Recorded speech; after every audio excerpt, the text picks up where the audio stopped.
दोस्तों, क्या सच में अमेरिका और इजराइल अब पीछे हट रहे हैं? क्या 33 दिन के बाद ईरान जीत की तरफ बढ़ रहा है? और क्या दुनिया के सबसे बड़े ऑयल रूट अब ईरान के कंट्रोल में है?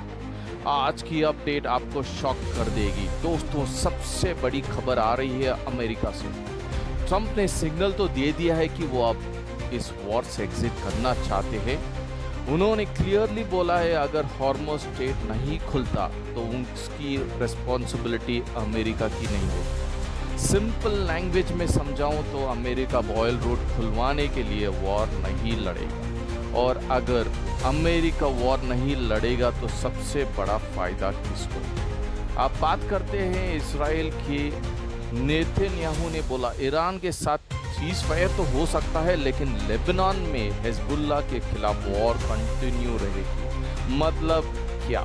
इसका इजराइल थोड़ा बैकफुट पर तो है, लेकिन फाइट कंप्लीटली खत्म नहीं हुई। लेकिन रियलिटी चेक ये है दोस्तों, विदाउट अमेरिका इजराइल अकेले ईरान का सामना नहीं कर सकता।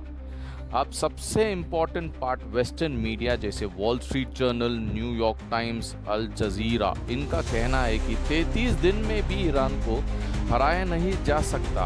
ईरान के अटैक्स और स्ट्रॉन्ग होते जा रहे हैं, मिसाइल्स रुकने का बजाय और बढ़ रहे हैं। और सबसे बड़ी शॉकिंग की बात, अमेरिका बोल रहा है 90% मिसाइल्स तो सिस्टम डिस्ट्रॉय कर दिया, तो फिर इतने अटैक्स आ कहाँ रहे हैं? यही ग्राउंड रियलिटी चेक है दोस्तों। ईरान के स्ट्रांग होने का दो बड़े रीजंस क्या है? हॉर्मुज़ स्ट्रेट कंट्रोल, दुनिया का 20 से 25% ऑयल यहाँ से ही पास होता है और अभी भी ईरान का कंट्रोल है। और दूसरी बात, no ground war, America ground पर वॉर नहीं लड़ना चाहता क्योंकि वॉर बहुत लंबी हो सकती है। रिजल्ट ईरान का, और ईरान के सबसे बड़ी जीत हो सकती है कि और उसका अपर हैंड हो सकता है। सबसे बड़ा ट्विस्ट यहाँ आते हैं, पहले वॉर का कंट्रोल ट्रंप के पास था, अब कंट्रोल ईरान के लीडर्स के पास चल गया है। अब ईरान डिसाइड करेगा वॉर रुकेगी या नहीं, ऑयल रूट खुलेगा या नहीं, यानी पूरा गेम फ्लिप हो चुका है। दोस्तों, एक मेजर डेवलपमेंट सामने आई है। हिजबुल्लाह के हमले में साउथ लेबनान में भी बड़ी तादाद में इजराइल सोल्जर्स मारे गए हैं। जी हाँ, और इस खबर की कंफर्मेशन खुद इजराइल मीडिया भी कर रहा है, और इंटरनेशनल मीडिया रिपोर्ट्स इंक्लूडिंग अल जजीरा भी इसको हाईलाइट कर रहा है।